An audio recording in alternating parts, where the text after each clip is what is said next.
The pandemic has devastated certain businesses, but it has proven to be a major opportunity for others. And it's also showed us what it is to be a good corporate citizen. Krystle Wittevrongel is with the Montreal Economic Institute. Nice to see you, Krystle. Nice to see you as well. Thank you for having me.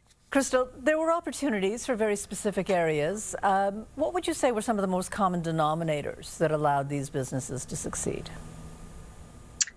Well, what we've seen is that companies have had to make short-term decisions with very uncertain long-term consequences. And so it's required companies to be creative. They've had to learn how to do things differently or to do things that they weren't used to doing in the past. In addition, these companies have had a huge scaling capacity, and they've also been fairly bold. There's a huge risk of failure in an undertaking such as this. And you know, with the new normal, nobody really knows what to expect. So it does require a certain level of bravery, if you will. There were a lot of online delivery companies that created a lot of jobs, but they weren't necessarily good jobs. There were some food delivery companies that created jobs, but they were also accused of being quite predatory, taking advantage of the situation. Is it fair to say that the pandemic really did show the true nature of some of the companies?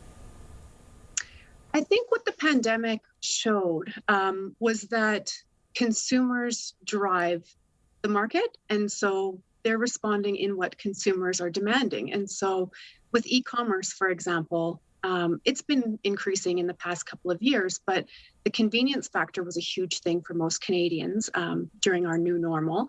And so moving through that has required a certain level of flexibility, I think.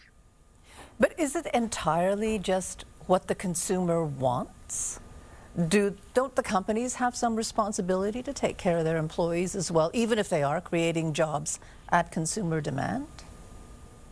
Yes, yeah, and I agree. Unfortunately, jobs, e-commerce or retail jobs, aren't typically those that are high paying, even before the pandemic. And so this simply is a result of what consumers are willing to pay for their daily goods. And so unfortunately, that's just been kind of the way the market has dictated in this instance.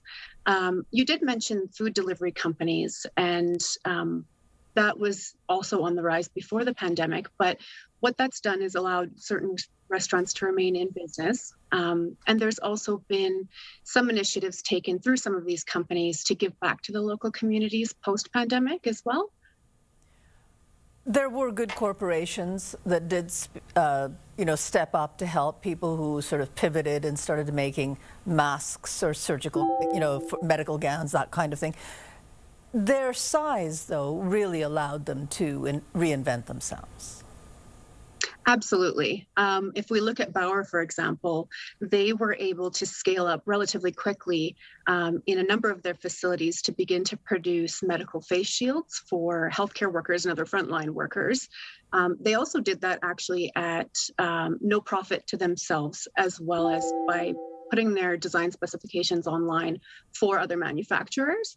But their size did obviously allow them to pivot more quickly and repurpose some of their facilities. So under certain conditions, for example, like pandemics, which we hope will remain extremely rare, the big companies definitely do have an advantage. But then we don't want this to be the standard business model, right? I mean, it will eventually go back to normal, and there is a place for small local businesses. Oh, absolutely. I know I speak for myself right now when I say that I really love most of the local businesses around my area, and I do a very, very good job in patronizing them. So I think that for consumers moving forward, we need to patronize those small businesses that we do want to see make it through this. So, voting with our wallet, if you will, and spending the money where we want to see it have impact, whether it's on convenience or quality. It's really on us to move that forward. So we've seen in this particular pandemic anyway that in the crisis situation, the small businesses just couldn't compete with the larger ones. Do you think then post-pandemic, those larger corporations do have a corporate responsibility to help the businesses that were less fortunate post-pandemic? I think that there is opportunity for everyone to learn post-pandemic, for some of the smaller companies to learn from some of the larger ones.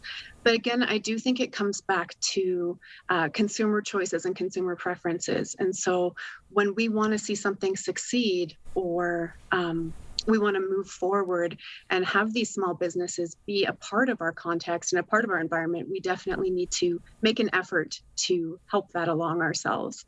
Okay. Well, thank you so much for this. And the study that you've written up is on the Montreal Economic Institute website, iedm.org. And thank you very much.